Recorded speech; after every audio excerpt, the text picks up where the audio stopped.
সেকেন্ডে যারা আছেন ভাবতেছেন যে ভাই তো আমাকে টানা 8 দিন খাওয়াইলো, ভাইকে ভোট না দিলে হয়তো বা ভাই নাফরমানি হয়ে যাবে। ভাই বড় নাফরমানি হবে ওইটাই, শুধুমাত্র ভাই আপনাকে 1000 টাকা কিংবা 2000 টাকা খাওয়ানোর জন্য যদি ভাইকে ভোট দিয়ে দেন, ওই ভাই পরবর্তী গিয়ে আপনার জন্য কাজ না করে ভাই নিজের জন্য কাজ করবে।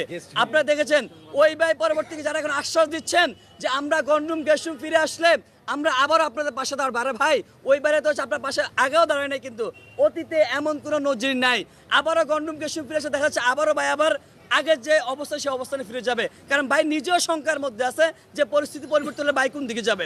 তো এই জায়গায় যদি খাওয়ার কথা চিন্তা করে কিংবা আপনি চিন্তা করেন যে ভাই যেহেতু খাওয়াইছে ভাইকে একটা ভোট দিই, এই চিন্তা করবেন। আপনি ঢাকা বিশ্ববিদ্যালয়ের শিক্ষার্থী, আপনি বাংলাদেশে প্রতিনিধিত্ব করেন, আপনি বাংলাদেশের বিবেক, সেই জায়গা থেকে আপনি আপনার বিবেককে কাজে লাগাবেন।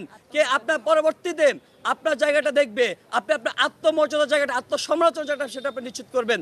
আমরা ঢাকা বিশ্ববিদ্যালয়ের শিক্ষার্থীরা অবশ্যই বিবেচনা রাখবে।